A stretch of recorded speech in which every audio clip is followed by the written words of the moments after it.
Ano, no? Basta may na. Basta may gising. Wala naman akong sasabihin. Sasagot lang ako sa mga tanong. Sir, first question, anong masasabi niyo sa speech kahapon, lalo na doon sa parts on corruption? Parang ikaw yung unang pumalakpak doon sa nung tumira sa presidente. Bakit naman hindi? Una sa lahat, binabati ko ang Pangulo sa kanyang State of the Nation address. Ikinagalak ko na ginamit niya ang ating sariling wika ng 99.9% sa kanyang talumpati. Gayon din, yung kanyang talumpati sumentro sa mga serbisyo publiko. Kung mapapansin ninyo, hindi niya tinalakay anumang may kinalaman sa politika, sa ekonomiya sa pangkalahatan, sa gulo sa mundo. Pinag-usapan niya at sumentro siya sa public services lamang. Yung kabuuan ng kanyang mahigit 1 oras na talumpati ay kaugnay sa public services sa ating mga kababayan. Gayon din, nais ko siyang batiin sa buong pagpapakumbaba niya sa kanyang pangatlong sona kaugnay sa pagtanggap sa pagkukulang ng kanyang administrasyon nitong nagdaang 3 taon. Ika nga may kasabihan, di ba? Ang unang hakbang sa pagresolba ng anumang problema ay pag-amin na may problema tayo kaugnay sa isang partikular na bagay. Inamin yon ng Pangulo kahapon at sinabing sisikapin niya na ipag-ibayuhin pa yung kanyang pwedeng magawa kaugnay ng mga serbisyo publiko na yon. Kaugnay sa pagpalakpak, sino ba naman ang hindi papalakpak doon? Matagal ng problema ang bagay na yan at bilang katugunan sa panawagan ng Pangulo kaugnay sa corruption, conflict of interest at hindi tamang paggamit ng pondo, maghahain kami ng panukalang batas na ang layunin ipagbawal up to the 4th civil degree of consanguinity and affinity ang sinumang mambabatas o opisyal ng pamahalaan, nasyonal man o lokal, na maging kontraktor o supplier sa pamahalaan. Para sa akin, klarong conflict of interest yon at hindi dapat pinapahintulutan yon nang hindi mawawala yung opisinang pinangahawakan ng opisyal. Sir Dan, ngayon may mga lawmakers na involved sa mga kontratista, di ba? May mga may binanggit na rin ang isa sa aming mga kasamahan dito kaugnay sa eksaktong bilang. Hindi ko lang alam kung ilan talaga. Pero marami tayong naririnig na ganon kung kaya't rason para kung ang mga abogado tulad ko, halimbawa, bawal mag-exercise ng profession, siguro naman, mas lalong dapat natin pagbawal. Dahil klarong may conflict of interest, yung mga kontratista at supplier na maging parte ng pamahalaan o kung sila'y parte ng pamahalaan, magpatuloy sila sa kanilang dating negosyo. So sir, kayo magpa-file ng bill naman? Pinapadraft ko na ngayon at naasahan namin, may file namin yan. Kung hindi mamaya ay bukas dahil simpleng panukalan lang naman yun. At magiging priority bill? Isa yon sa ihiling ko na maging priority measure at masama sa LEDAC. Yun ang pangunahing pag-uusapan namin mamaya, sa totoo lang. Kaya kami magkokokos. Hindi ba sinabi ko sa akin talumpati kahapon, magtrabaho tayo. Huwag tayo magpadala sa ingay ng politika. Bahagi ng trabaho natin at tugunan yon, pero huwag tayo magpa-distract sa ingay ng politika. Pag-uusapan namin mamaya ang priority measures ng kada senador para ilalaban natin yan sa panig ng majority, minority o sino paman na maging parte at bahagi ng LEDAC o ng priority bills, hindi lamang ng pamahalaan kundi ng Kongreso din. Kaya dahil inaasahan ko magkakaroon ng pagpupulong ang LEDAC sa hindi malayong hinaharap at ito'y tatalakayin. Pangalawang nais naming talakayin sa caucus mamaya ay kung maaari niya konsidera ng mga miyembro ng Senado na yung mga napasa na on third reading nung nagdaang Kongreso ay baka maaari tulad sa mga nagdaang Kongreso din ay wag nang padaanin pa sa butas ng karayom. Maliban na lamang kung may concern at advocacy talaga yun ng miyembro. Kung saan, siyempre, susundin naman namin ang layunin at gusto ng sino mang miyembrong nais magsalita, pabor o laban sa mga panukalang batas. Pero kung halimbawa mga local bill lang naman yon, baka naman maaaring let go na yon kung no harm, no foul naman. Para mas mapadaloy namin yung pagpasa ng mga makabuluhang panukalang batas na hindi naman gaanong kontrobersyal. Sir, Sinabi din ni Presidente na yung budget bill handa niyang isole kung ang ipapasa ng Congress ay hindi naaayon sa National Expenditure Program ng administrasyon. Di bali daw maging reenacted yung budget. Oo, bawat administrasyon layunin gawin yun, pero alalahanin nyo rin. Ang panukalang budget ay nanggagaling hindi lamang sa executive pero pati sa Kongreso. Hindi naman porgit binalangkas na executive, lahat yun ay tama na. Hindi naman porgit binalangkas na executive, lahat yun ay hindi na pwedeng baguhin at tila nakaukit na sa bato. Ang marapat at dapat baguhin dahil yung mga kalihim mismo ng Pangulo ay humihiling sa Kongreso ng dagdag o pagbabago sa kanilang budget. So siguro, kung may ganyang uri ng kautusan ng Pangulo, dapat pagsabihan din niya yung kanyang mga kalihim na kapag kami sinumite ng budget, ang DBM para sa kanilang departamento, huwag na silang humirit pa.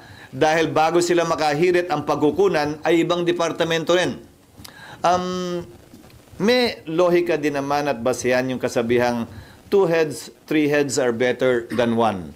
Ang importante ay transparent, ang importante ay nakikita ng ating mga kababayan kung saan at bakit nga ba ginagawa ang mga partikular na bagay. Sir, pag-uusapan din ba yung ruling sa Supreme Court sa impeachment, mamaya sa caucus, at ano yung personal position mo doon? Wala sa agenda, subalit tiyak ko mapag-uusapan yun dahil imposible namang hindi. That is considered what we may call the elephant in the room. So malamang mapag-uusapan yun mamaya. Salamat sa tanong. Iba ang aking personal na opinyon kaugnay sa magiging posisyon ng Senado. Tulad ng sinabi ko kahapon, kung hindi pa kayo inaantok kahapon, ay hindi, umaga pa lang yun. Hindi porkit taga-pangulo ako ng Senado, kamay ko lamang ang nagdadala ng tiyempo at magdidikta ng direksyon ng Senado. We are a collective body and we will be deciding upon these matters collectively also through after deliberation and via a vote. Personally, ang posisyon ko ay bilang abogado ay ito. Nagdesisyon ng Korte Suprema, sang-ayon ka man doon o hindi, dapat ito'y sundin. Kung hindi, magkakaroon tayo ng constitutional crisis at baka tingnan tayo ng mga karatig bansa natin at ibang tao na isang banana republic kung saan sinusunod lamang natin yung mga gusto natin. Ilang pananaw pa kaugnay sa desisyon ng Korte Suprema? 5 sa 11 pinag-utos ng Korte Suprema na isumite ng Kamara ay kabilang sa order o kautusan ng Senate Impeachment Court mismo kaugnay sa compliance ng Kamara sa 1-year ban. Sabi nga ng isang kritiko ng Senado noong mga panahong yon, wala daw karapatan ng Senado utusan ng Kamara at tanungin ng Kamara kaugnay ng 1-year ban. Sabi ng kritiko ng Senado yon, desisyon daw yan ng Korte Suprema. Ngayong nagdesisyon naman ng Korte Suprema, ang sinasabi ng parehong taong yan ay Senate is the sole judge of impeachment cases. Dapat wag pansinin. Ano ba yan? Talaga bang nagbabago kung ano ang tama, totoo at naaayon sa batas? Depende sa gusto natin? Hindi ba dapat? Ano man ang gusto natin, dapat ang sundin natin ay ang batas at saligang batas at ayon sa konstitusyon. Korte Suprema lamang ang bukod tanging may kapangyarihan magbigay buhay at mag-interpret ng ating saligang batas. May mga parte din naman ng desisyong hindi ako sang-ayon. Pero kung babasahin natin ang lubusan, kabilang yung mga separate opinions, halimbawa, may mga concurring opinion doon na nagsabing hindi daw tatawid ang impeachment complaint sa susunod na Kongreso. Taliwas yan sa aking pananaw, pero ito'y concurring opinion at hindi bahagi ng majority opinion. Pero nakita ko bilang abogado na minsan ang mga concurring opinion nagiging bahagi ng majority decision sa mga sumusunod na kaso pa. Having said that, maski yung mga puntong yon ay dinala at ika nga sinundan yung ilang concerns din ng Senado kaugnay sa paghiling sa House. Na desidido pa ba kayo dito sa impeachment complaint na to sa ilalim ng 20th Congress? Dahil hindi otomatiko yon. Ayon sa dalawang separate concurring opinion sa dalawang mahistrado, binanggit nila yon sa kanilang opinion. Ulitin ko, ito'y pagpapasyahan namin pero wala ako nakikitang rason at dahilan personally para hindi namin sundan at sundin ito. Maliwanag ang desisyon ng Korte Suprema. The impeachment complaint is null and void ab initio. Ab initio meaning from the beginning. Nakasaad din sa desisyon ng Korte Suprema, hindi nagkaroon mula't mula ng jurisdiction ang Senado doon sa impeachment complaints dahil sa paglabag sa Bill of Rights, particular due process of law. Pangatlo, sinabi din ng Korte Suprema, immediately executory ang desisyong ito. Ngayon, narinig ko pinag-uusapan ng ilang mga bagay, kaugnay ng reconsideration, kaugnay ng pag-file ng pag-apply ng ilang mga prinsipyo sa batas, kabilang ng Doctrine of Operative Fact, pero hindi natin maialis na alam ng Supreme Court ang lahat ng ito. Ang Doctrine of Operative Fact, Korte Suprema mismo ang nagbaba niyan bilang exception sa null and void ab initio ruling nila sa mga nagdaang kaso. So kung nais nilang gamitin yan, edi ginamit na sana nila dito. Pangalawa, tapusin ko lang. At pangalawa, kaugnay sa paglabag ng due process, kinlaro din nila yon na kapag ka-violation ng due process ang pinag-uusapan, ay wala na tayong pwedeng i-review o ibalik pa dahil nawala na ng jurisdiction mula sa simula ang anumang korte o husgado. Ayon sa majority at unanimous decision ng korte. Yes. Pag-uusapan nyo yan nang nakakonvene kayo as impeachment court o pwede po sa plenary, ma'am? Personal ko ding opinion ito, pero ang masusunod dito ay ang mayoriya. Nakalagay kasi sa korte, sa desisyon ng Korte Suprema, walang jurisdiction ang impeachment court. Walang jurisdiction ng Senado. Nadinggin pa ang mga articles of impeachment. Naalala nyo, bago kami nag-convene, binasa yung articles of impeachment, at least in dulo man lang, bago kami nagka-jurisdiction. Ang sinasabi ng Korte Suprema sa desisyon nila ngayon ay unconstitutional yung articles of impeachment. Kaya walang jurisdiction yung Senado. At pag sumumpa yung mga bagong halal na senador, they will swear to do impartial justice during trial. Wala na nga jurisdiction eh. Sa tingin ko, mas safe na Senado ang magpapasya kaugnay nito, imbis na impeachment court, dahil baka matingnan pa na paglabag ang pag-convene ng impeachment court matapos ang naging desisyon ng Korte Suprema. Ngayon, wala bang presidente o meron? Meron. Noong nagpasya ang Senado na i-dismiss yung impeachment laban kay dating Pangulong Estrada dahil sa EDSA 2, dineklara ng Senado, not as an impeachment court, as a Senate, dineklara ng Senadong functus officio na yung kaso, yung impeachment court, at dinismiss yung kaso. So, nung nagdaan, nagawa na rin yan ng Senado. Inaksyon na ng isang impeachment complaint bilang Senado at hindi bilang impeachment court. So regular session possible later? SP, scenario lang. Depende sa mapag-uusapan mamaya. Total naman, itong mga unang araw na ito, wala pa naman kaming panukalang batas na pwedeng talakayin dahil kailangan ma-first reading muna lahat ng mga panukalang batas na final. Dahil nga, bagong kongreso ito, kailangan i-refile lahat ng mga bill na hindi napasa noong nagdaang kongreso. Just to be clear, sana lang, personal nyo, SP, is hindi na kailangan mag-convene after the decision of SC. Yes, and if the Senate will act on it, the Senate should act on it as a Senate in plenary. Pero sabi nyo, SP, nung previously, pwede namang hindi sundin ng Senado yung kautosan ng Supreme Court. Ang sinabi ko noong nakaraan, pinagpapasyahan pa rin. Pagpapasyahan din namin mamaya yan dahil iba-iba opinion ng Senador. Hindi ko sinabing hindi pwedeng sundin. Ang sinabi ko, pagbobotohan lahat. Dahil noong mga nagdaang panahon, di ba nga, sinabi ko sa iyo, pinagbotohan ng Senado kung susundin ba o hindi yung TRO kaugnay sa foreign currency deposits ni dating Chief Justice Corona. Sa botong 1310, nagpasya ang Senadong sundin ito. Ganon din marahil ang makikita natin kaugnay nito. May magmomosyon, halimbawa lamang, na aksyonan na o anong gagawin o magtatanong anong gagawin ng Senado kaugnay ng Supreme Court decision, may sasagot at magsasabi at manghihiling ng motion. Pag walang nag-object, edi yun na yun. Pag may nag-object, edi pagbobotohan. Pero yung botohan nun, sir, kay CJ Corona as an impeachment court, hindi as legislative body. Yes, pero yung botohan din naman kay dating Pangulong Estrada as a legislative body, as a Senate. Dahil yon nagbotohan sila sa impeachment court dahil yung issue na bring up during trial na. Hindi naman tiniro yung buong proceedings. ang TNRO, yung pagbubukas, yung pag-issue ng subpoena doon sa foreign currency deposits as part of the trial. Sir, some are saying na kung inaksyonan niya noong February, sana tapos na yung impeachment, hindi na pag- Babalik na rin ko, kung inaksyon na namin, at anong itsura namin ngayon na bawal pala lahat ng ginawa namin. Paano kung nag-convict ang Senado? Bawal naman pala lahat dahil nilabag naman pala yung Bill of Rights at right to due process ng nasasakdal.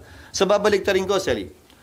Baka naman kaya minamadali ito noong mga panahon yun ng iba ay dahil alam nilang may problema o maaaring magka-problema, rason para madali ng kamay namin. We exercised an abundance of care when it came to that, not wanting to violate any constitutional provision and juxtapose that to what the House did after the Supreme Court decision. Without an abundance of care, they hurried things, and the result is what you have seen now, given the Supreme Court decision. Pero- Sa tingin ko, hindi pwedeng pulaan yung pagiging maingat ng Senado, lalo na sa nakita niyong desisyon ng Korte Suprema kung saan yung pagmamadali ang pinulaan ng Korte Suprema at sinabi ang mali at nilabag ang karapatan sa due process ng nasasakdal. Pero na-deprive daw yung public na nalaman. Ano ba talaga yung past? Hindi lamang impeachment ang mode of accountability para sa mga opisyal. Investigasyon ng Senado, investigasyon ng Kongreso, kaso sa Ombudsman, lahat ito ay mga avenue para mag-exact na accountability para sa mga opisyal. Dahil, tandaan nyo sa ilalim ng saligang batas, Pangulo lamang ang immune from suit. Hindi immune from suit ang ikalawang Pangulo o iba pang impeachable officers. So hindi nila maaaring sabihin walang ibang avenue. SB, balik lang ako sa SONA kahapon ni Presidente, yung sa flood control at saka yung insertions. Kayo, ngayon po ay kayo din ay naakusuhan na nasa likod ng 140, Nino. almost 140. Nino. Yung report po na lumabas sa Nino, Politico. Sino nga yung nag-aakusa? Apo. Yung media? Sa Politico po na merong Sino nga? report. Sino nga? Sir, Sino nga? yung Who mga are media they- reports nga No, po. who are they quoting? It's difficult to answer because you're not quoting anyone. Doon Sinong sinasagot ko? Doon sa official documents po na nakuha from the GAA. Sino nga sinasagot ko? Sagutin ko. Sabi nila nung una, 9 billion daw yung sa Sorsogon, 12 billion daw yung sa Bulacan. Sunod sinabi 142 billion. Sunod binura nila yon, ginawang 150 billion. Alin ba talaga ang sasagutin ko ron? Pangalawa, nung una ang sinabi, ako lang. Sunod sinama si Senator Villanueva. Sunod buong Senado na raw yun. Bibigyan ko kayo ng kabuuang sagot. Ang kabuuang panukalang amendment kaugnay sa 2025 budget ay umaabot sa humigit kumulang 600 bilyon. Ang nilipat-lipat, tinanggal, dinagdag.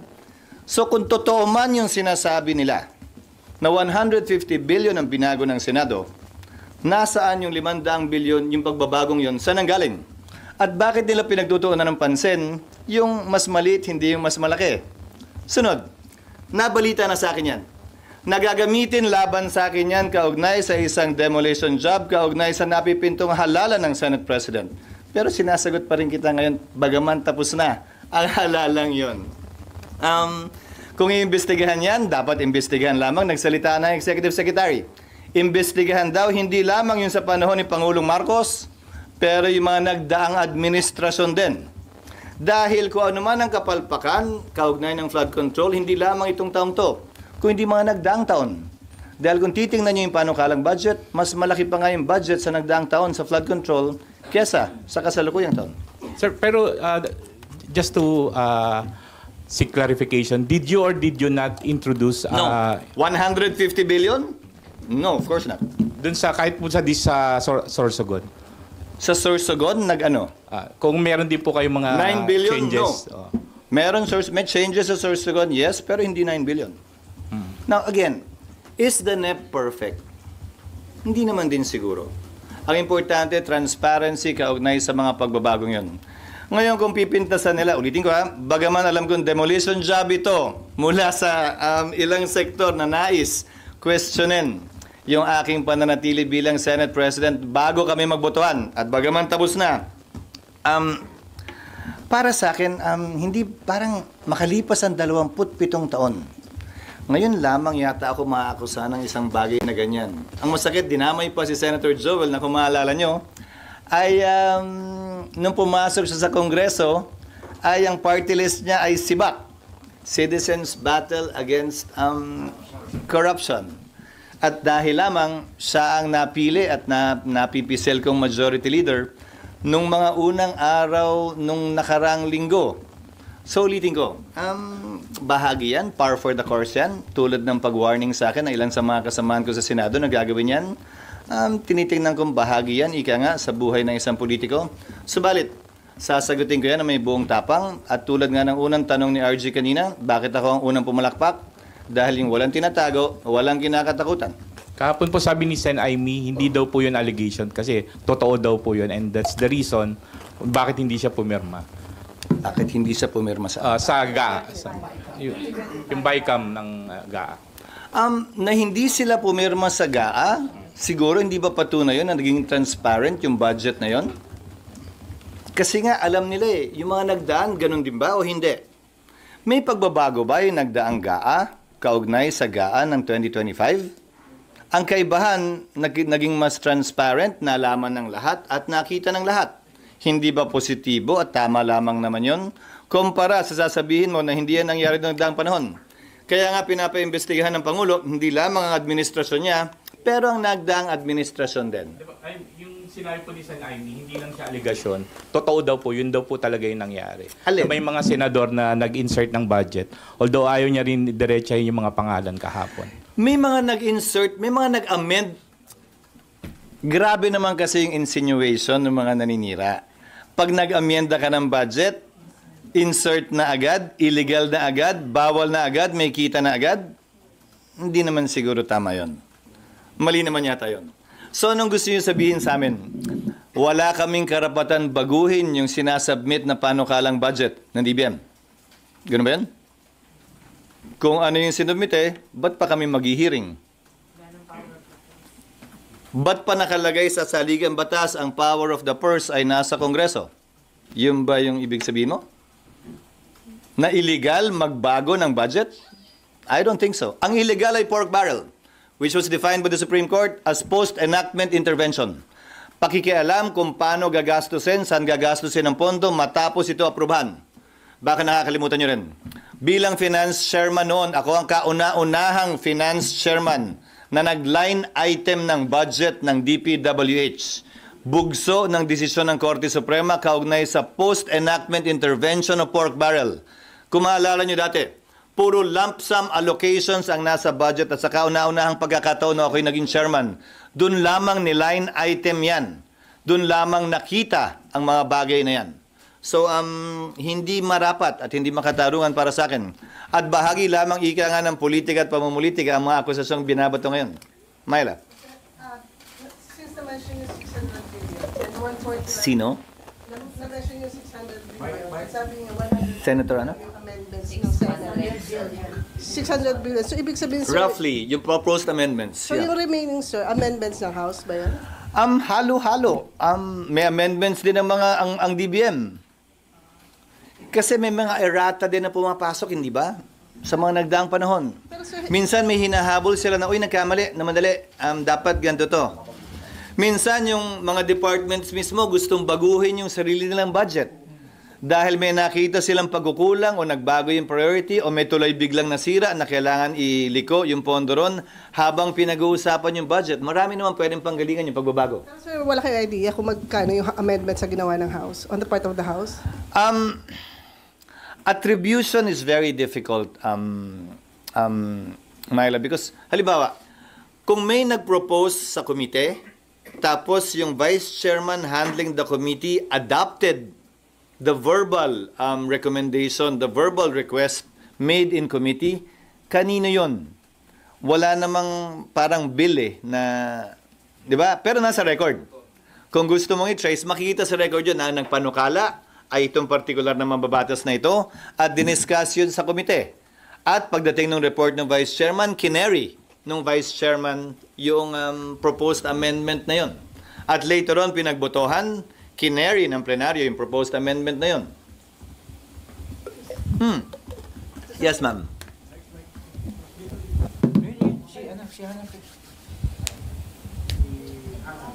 Sir, related din po sa budget insertions. Itatanong ko lang po, another Politico report also Parang surfaced. favorite niyo yun ngayon. It's a CCTV footage po showing na bumisita po kayo sa Batasang Pambansa toward the office of House Speaker Martin Romualdez. Sa kasagsagan daw po ito nung usapan sa national budget. May we know, sir, kung ano po yung purpose nung... Malamang galing din sa kanila yan dahil ang paninira na na-trace naming paninira laban sa amin ay nanggagaling din sa Kamara. Hindi nga lang siguro 2 beses ako bumisita pero hindi sa tanggapan ni Speaker Romualdez. Sa tanggapan kung saan, sa opisina kung saan isinasagawa ang BICAM na pinag-usapan din naman nung nag-bicameral conference committee meeting kami para tiyakin na ayos yung trabaho ng staff, para tiyakin na nagpapatuloy ng walang problema. Again, these are insinuations that you are merely carrying coming from those who want to politicize that particular instance. Pag hindi naman namin ginawa yung trabaho namin, edi issue din. But what are they insinuating? Tapos, sir, follow up I'm lang po. asking, what are you insinuating? What are they insinuating na nagpunta ron? So, bawal na rin magpunta at gawin ng trabaho bilang BICAM member? Bawal bilang Senate President tingnan kung ayos yung staff na gumagawa ng BICAM? May insinuation agad na mali? Hindi naman siguro tama yun. That you made sure though, that you made sure na yung mga changes as you propose, mapapasok sa Again, that is an allegation. That is an allegation wrought with malice. At ulitin ko, sino yung nagsabi? Kayo naman, panay ang pasagot nyo sa akin sa mga anonymous report na naman. Report nino. Saan niya kinuha yung report? At sino nagsabi? No, answer me. Sino? No. Sino nga yung kino-quote ng report? Hindi naman pwedeng wala, di ba? Again, this is clearly a PR job. Although it is, and I know it is, sasagutin pa rin kita kasi wala naman akong tinatago eh. Yes, Ali. Sir, ano yung mga changes or reforms na implement ninyo pagdating sa approval ng budget para maiwasan itong mga ganitong controversies? At malabo ba yung gusto ni Presidente na halos wala na kayong baguhin doon sa budget? Hindi naman nga pwedeng walang baguhin. Again, Congress has the power of the purse. No NEP is perfect.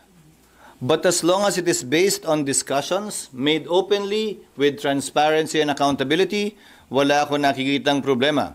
Again, gaya ng sinabi ko kanina, 2 heads are always better than 1. Hindi naman alam ng lahat ng executive department officials ang problema ng bansa. Kaya nga, minabuti ng mga nagsulat ng saligang batas na dadaan yan sa prosesong ito, kung saan makukuha ang input ng mga mambabatas, partikular mga kongresista, dahil sila ang directly elected representatives of the people. Pagdating sa BICAM, paano mas magiging transparent? Kasi doon lagi sinasabing nangyayari yung mga ganong hocus-pocus or mga insertions sa BICAM. Again, when I was the Finance Committee Chair, binuksan namin yung BICAM. Wala namang nagpuntang media. In-announce nung nakaraan din. Ang nangyayari kasi sa BICAM, more often than not, is just the secretarial staff that's meeting. Nag-o-compute yung mga yan. Ito yung version ng Senate, ito yung version ng House. Saan yung kinuha, saan kinuha. Halos wala namang, it's basically computation of those who are good in the budget. Kahit noon ang BICAM palagi nasa PCA. Sino ba yung matagal na rito? Di ba? Sa PCA, lately ginawang sa House, pero PCA madalas. I think nung time ko, PCA pa din.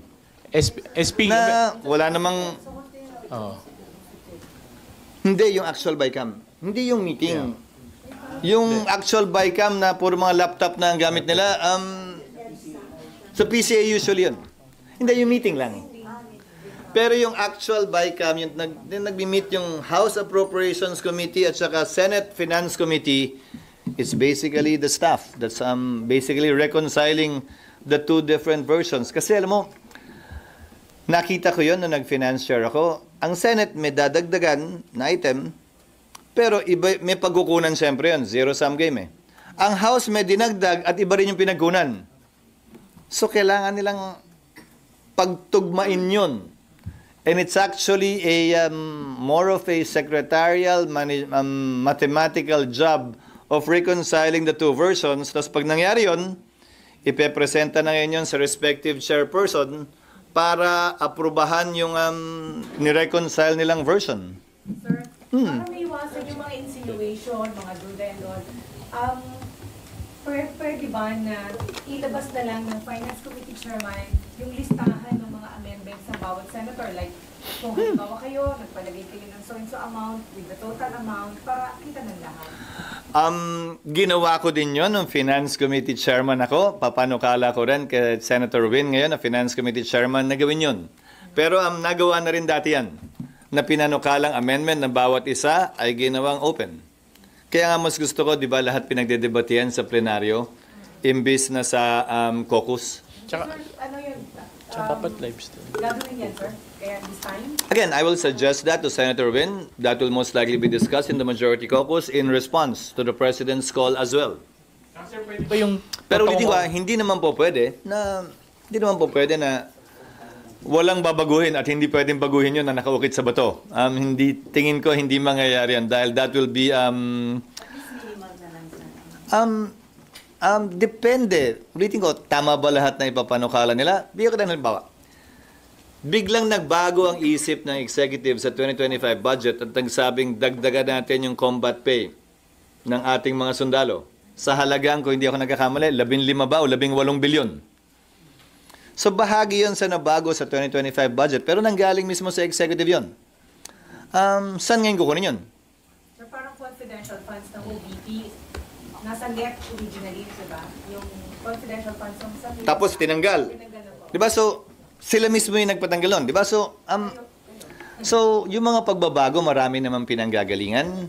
Yun, nagiging transparent din ba yun? Minsan, yung mga sekretary, makikipag-appointment na lang bigla. Di ba? At hihilingin na lang sa isang senador. Tapos yung senador, sasabihin na lang dun sa isa. Sana, pag may magbabago mula sa executive, ganun din ang maging panuntunan. Maging transparent din yung mga pagbabagong nagmumula mismo sa kanila. Pero sinabihan na doon sa Secretary Pangandaman yung mga cabinet na wag nang... Kasi sinabihan ko din siya, nung nagkausap kami, ilang linggo na nakalilipas, na kung gusto niyong panindigan yung budget para hindi na masyadong magulo, sabihan niyo yung mga kalihim at head of office na wag nang maglako dito sa Senado at sa Kongreso ng dagdag na pondo dahil dapat hindi ba dumaan na yan sa masusing proseso. The budget call of the executive is always in the second month of the year, February. So isipin niyo, March, April, May, June. 4 na buwan yan na duman dapat sa butas ng karayom bago isumite ng presidente pag-deliver niya ng SONA, ang NEP ng executive branch. So sana wala na masyado ring pressure o mga request mula sa executive branch din. Make it public, sir, pag may cabinet members na humihirit ng additional funds. Same, sabi ko nga, dapat pareho ang panuntunan. Sir, yung BICAM, pwede ba yun naka-live stream katulad nung kapag may budget hearings? Kasi pag BICAM naman, pinapatawag lang yung media kapag nag-opening. Tapos pag nagkamayan sa dulo. Pero yung pinapaalis kami sa kwarto kapag nagsimula na talaga yung totoong meeting among the panel members. Kasi nga, ang karanasan ko, nung finance chairman ako, ang karanasan ko ay it's basically a reconciliation of the different items na tinanggalan at dinagdagan ng magkabilang panel. Tapos, pagpapasahan yon ng tinatawag nilang small committee ng both houses, di ba? So, kung may gagawin transparent, dapat gawin transparent yung pagpupulong na yon ng mini o ng big BICAM. Pero yung actual act of reconciling, yun ang mas matagal eh. Siguro mga 2 linggo yun eh. Nahahanapin nila saan kinuha ng house to, saan binawas to, kukumpara mo sa NEP, kukumpara mo sa GAB. That is the more tedious job being done by the Secretariat na mabigat actually pagdating sa BICAM. Sir, na-mention nyo si Senator Win na magiging Committee on Finance. So, obviously, may mga distribution na ng committee chairmanship. Formality na lang yung sa plenary. So, pwede namang malaman sino yung hahawak ng mga major committees? Nabasa na kahapon si Senator Joel Villanueva, ibang komite, antabayanan na lamang natin ang pagbabasa din sa plenaryo. Again, hindi naman namin tinatago o matatago ito eh. Kaya lang, ayoko rin pangunahan yung aktual na pagbasa sa plenaryo. Gagawin namin yan ngayon at hanggang bukas siguro. Baka mag-extend pa hanggang sa darating na Lunes at Martes. But we expect to be able to organize the Senate by next week. Insofar as naming the chairman and members of all the committees including the Commission on Appointments on the part of the Senate and the Senate Electoral Tribunal. Pero may ibibigay dun sa 5 minority, sir. Minority senators. Yes, except for the minority leader, which by tradition does not have a committee because he's automatically a member of all committees. Ano po yung mga committee na i-offer sa minority? Again, ayokong pangunahan hanggat hindi nababasa sa plenaryo. Dahil babasahin din naman sa plenaryo yun. Even the committees to be given to the members of the minority will be decided upon by the plenary. Yung Blue Ribbon, sir, kay Marcoleta nga, sir. Yun ang direksyon. Pero babasahin din yan siguro bukas o makalawa. Justice Committee, kanino, sir? Sally, Hello. ginagawa mo na ako, utu-utu niyan. Sir, clarify lang. Ano? Ang ganda nito Sir, clarify lang. So, dun sa mga in-insert nyong under nandun ka pa? Isa lang, sir. Sa mga insertion ng budget, wala talaga kayong ibinulsa or meron? Wala. Kaya nga, gaya ng sinabi, gaya nga ng unang tanong kanina, ayan na naman kayo, tatanungin niyo ako ng ganyan tanong, tapos i-quote niyo ako ng base sa tanong ninyo. I think that's an unfair thing to do, quite frankly. If I have never had, no single case has ever been filed against me in my 27 years in government. Not only as a member of Congress, not only as a member of the Senate, but also even as a governor of our province where we implemented projects. Now, to answer your questions directly with respect to that, sorry huling nagbaha ng matindi sa lalawigan ng Sorsogon, sisang pa. Taong 1987. So, excuse me, nagbabaha man sa amin, nakita namin yung dahilan, masyado nang mababaw yung ilog, so dinredging namin, hindi flood control, at no expense to government, gamit lamang ang equipment ng probinsya, nawala din agad yung baha na naranasan namin kapag malakas ang buhos ng ulan nung nagdaang Oktubre. Sir, hindi nabanggit yung online gambling sa SONA ni President. Missed opportunity ba yun? Narinig ko yung komentaryo ng iba. Alam mo, sa dami ng mambabatas, may kanya-kanya tayong advocacy ang gusto nating mapakinggan sa SONA ng Presidente. Gusto ba natin 3 oras yung SONA ng Presidente? Ulitin ko, minabuti ng Pangulo na tutukan lamang yung social services. Yun ang tila-tila tema ng kanyang talumpati. Hindi ba? Siguro may ibang pagkakataon na pwedeng matalakay pa ng Pangulong yan. Pero hindi siya missed opportunity because every time the President has an interview, media can always ask him about his position on that. So, siguro minabuti lang niya na i-focus yung kanyang SONA dun sa mga bagay na yun. Imbis na sa banggitin pa, parang chapsuy, yung bagay na yun. Sir, isa pa sa ipopropose nyo sa NEDAC na maging priority bill, ang ng priority tungkol dun na sa online gambling. Pag-uusapan namin, hindi ako isa sa mga author nun, so dapat yung mga author ang magpanukala nun at pag-uusapan namin mamaya yun. But again, LEDAC is composed of both the House, the Senate, and the Executive. So, kung masasama man siya sa listahang ipaglalaban ng Senado, yon ay pagpapasyan nung 3 ahensyang yon, the Executive Branch, Congress, and the Senate. But if that is the decision of the Senate, yun ang isusulong ko namin na mga miyembro ng LEDAC doon sa mga priority measures. SP, doon lang po sa sagot niyo kay Mayan. Kung binanggit niyo po na ang tagal na nung huling nagbaha sa Sorsogon, so doon po sa mga amendments, wala pong flood mitigation programs doon sa... Kung nandun ka pa, sige ha, hindi porkit Sorsogon, akin yun. Hindi porkit Bulacan kay Senator Villanueva yon. Hindi porkit tiga doon ng isang mambabatas, lahat na ng pondo ron ay sa kanya. Ulitin ko, sino bang nagsabi niyan? That is a mere insinuation. Again, bahagi ng PR job, PR campaign. So, hindi automatic yon. At wag mong isipin o sabihin na automatic din yun. Dahil hindi ganun yun. So, sa Metro Manila ba, lahat ng proyekto sa Maynila, automatic, sino mayari? Di ba pinapasira nga ni Isko yung mga pinapagawa na iba? So, sino mayari? Mayor, Governor, Congressman, o yung Senador ng taga Maynila? Hindi nyo naman pwedeng sabihin agad na porkit tiga doon, kanya na lahat, hindi naman niya tatama yun. That is why, especially in the case of Senator Villanueva, it's so unfair. to say that, to allege or even insinuate na lahat yon ay kanya, hindi naman tama yun. That is an unfair accusation and an unfair insinuation to make. And sir, with due respect lang din po, yung pork barrel scam cases, it all stem from anonymous sources ng PDI. Ano? Hindi, sir, yung pork barrel scam cases also came from anonymous sources, reports, media reports, actually from expose ng PDI. Ikaw naman ang layo na nilukso mo. No, I mean, Yung pork barrel scam cases, sorry, may whistleblower. May witness yun at may nagsasalita at nag-aakusa. It first started as anonymous stories lang. Pinaglalaban pa talaga yan. Yes, what else? Pero sir, may info ka kung sino yung behind dun sa PR job against you? At the right time, when we have already sufficient sources, sufficient basis, we might name that person. Pero sa tagal ko kasi sa politika, parang kasama na lang yan eh. Pero sabi niyo, SP from Kamara. Ano? Galing Kamara, sabi niyo po kanina. Malamang. Congressman. Malamang, yun ang direksyong tinuturo ng mga sources namin. Are you considering legal action? I've never done that. In my 27 years in government, this is not the first time I'm being accused of something.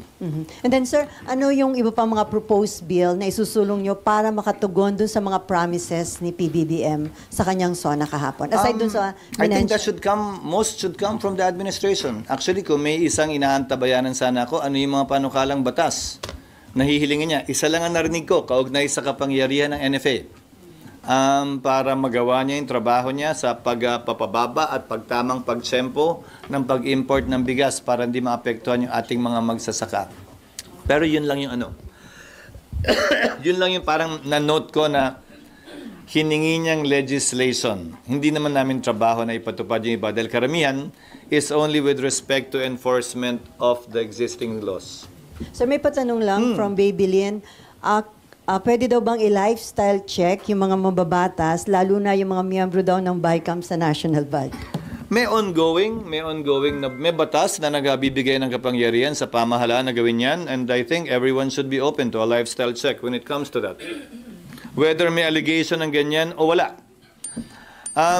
Basta sigurado ako, wala akong bahay sa Forbes o sa Dasmariñas at wala rin akong Rolls-Royce o Ferrari. Kaya nga isa ako sa mga unang tumayo tulad ng pagsisimula natin at pumalakpak nung may binanggit si Pangulo kaugnay sa corruption. Ha? Nasa kotse pa nga lang tayo. Wala pa tayo dun sa level na yun. Wala pa nga tayo dun eh. E de lalo na. So, doon lang sa impeachment po. Yes, ma'am. Sabi sa Supreme Court ruling, di ba po final and executory? But tama ho ba na open pa rin siya sa motion for reconsideration? Yes.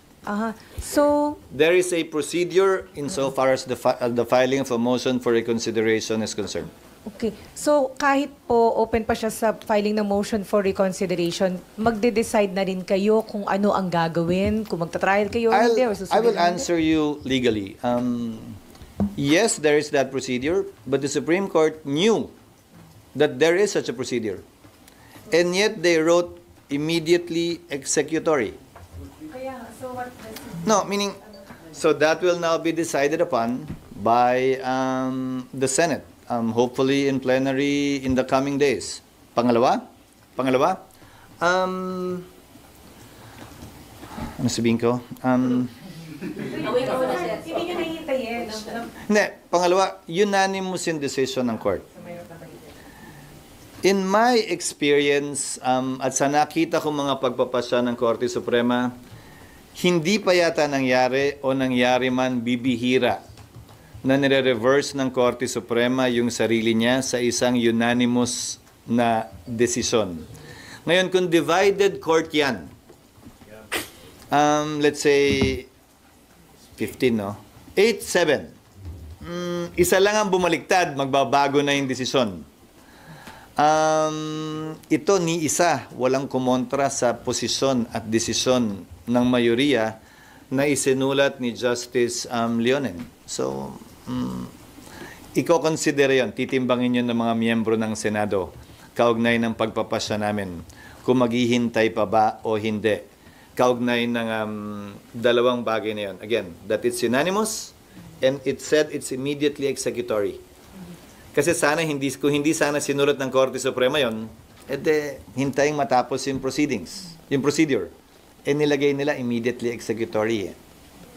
So, sir, how soon are you going to decide? I don't know. In the next couple of days, perhaps. Hindi na rin naman rason para patagalin pa yon. One way or the other, we have to decide on it. And we will decide on it through a vote. Ulitin ko ha, pag may nag-motion at walang nag-object, botohan pa rin yan ha. Pag may nag-motion at may nag-object, doon lang naman i-divide yung House. Pero, lahat ng pinagpapasahan ng Senado ay sa pamamagitan ng botohan, kaya nga sa pamamagitan ng motion. Kahit yung pag-refer nga ng mga bill, motion eh. Sir, so mag-decide kayo SP sa plenary, meron o walang MR?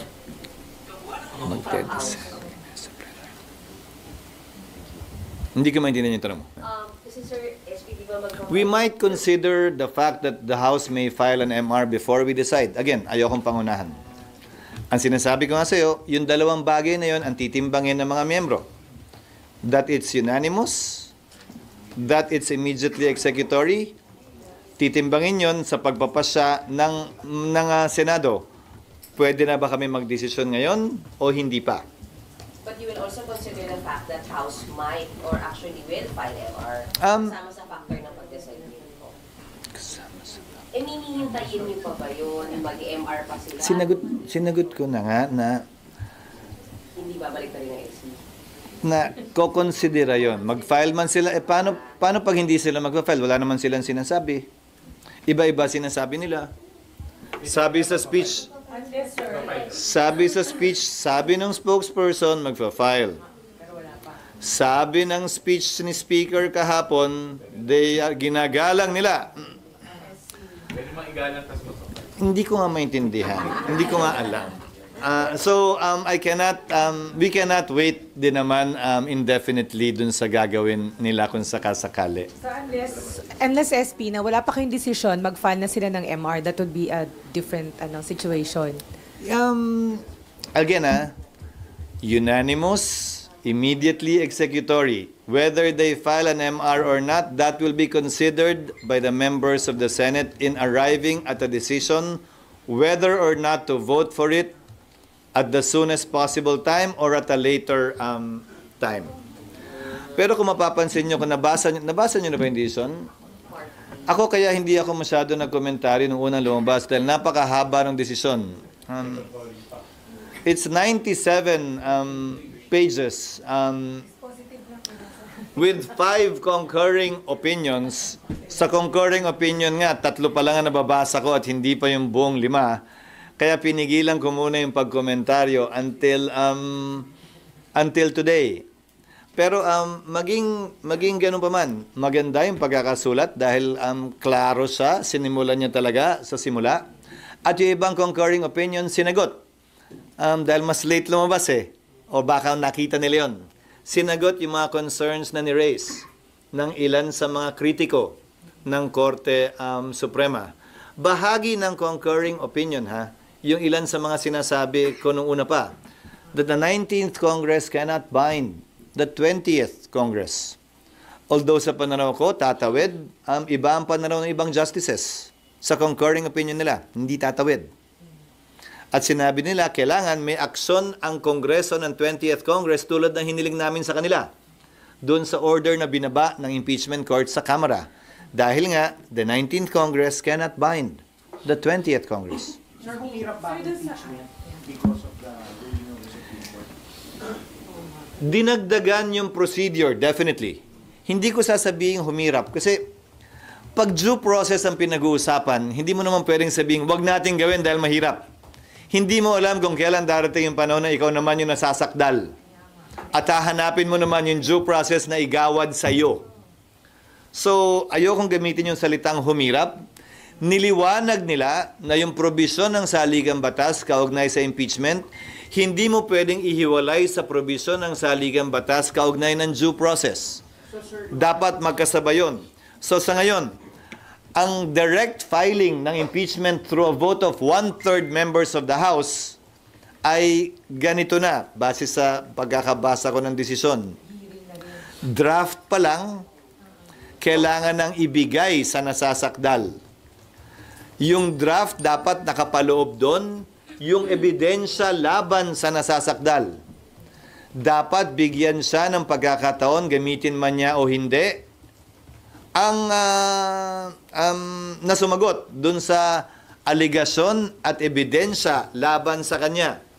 Dapat ibigay yung draft sa lahat ng miyembro ng Kamara, hindi lamang dun sa nagsabing pipirma. Dahil ayon sa desisyon, buong Kamara ang magpapasya at hindi lamang yung 1/3. So paano nga naman yung 2/3? They should be afforded and given the chance, basic procedural due process then on their part, to read it and to see it. So pati oposisyon o yung tutol doon, dapat bigyan din ng kopya. At panghuli, they should be given a reasonable time to be determined by the court to read it. So, ulitin ko, hindi pinahirap, niliwanag yung prosesong kailangan pagdaanan. So, mas mahaba-haba nga yung prosesong yon. Sir, so may finding ba in the ruling na parang puso ng House yung kanilang impeachment powers? That was the decision precisely of the court. Ang decision ng court is that the House acted with grave abuse of discretion in violation of the constitutional provision on the one-year ban provided for in Article 11, Section 3.5 and Article 3, Section 1, particularly the Bill of Rights, ensuring that each and every person shall be guaranteed due process of law, both substantive and procedural due process. Doon sa Supreme Court ruling kasi, sa Supreme Court ruling, ang maliwanag is, ang nakitaan talaga ng mali, yung camera, di ba? Yun ang parang, kumbaga, bugbog sa SC ruling. Pero, and then, sir, ang Senado ang nababatikos, paano nyo sasagutin yung batikos sa, bakit hindi kayo magkakaroon ng impeachment trial? Ba't hindi ipaglaban yung power ng Senate na to try and decide the impeachment case? Nabanggit ko kanina, hindi ba? Sabi ng mga kritiko ng Senado, hindi daw namin pwedeng questionin ng Kamara kaugnay sa violation ng one-year ban. Supreme Court lang daw ang pwede magsalita kaugnay niyan. Noong nag-decide naman ng Supreme Court na violation of one-year ban, ang gusto ngayon nilang, ang panawagan ngayon sa amin, wag namin sundin at mag-trial kami. Sole power to try and decide daw kami. Hindi naman ganun yun. Ang batas ay batas, anuman ang panig na kinakampihan mo. So, ang bumabatikos naman sa amin, Nympha, yung mga pabor sa impeachment eh. Ang bumabatikos sa amin, yung ayaw kay Vice President Sara. Ang bumabatikos sa amin, yung klaro na gusto siyang ma-impeach at matanggal sa pwesto and who have taken their position in that regard. While I respect their position, hindi naman nila pwede kaming pilitin na kumampi sa kanila at hindi naman kami, sabi ko nga kahapon, di ba?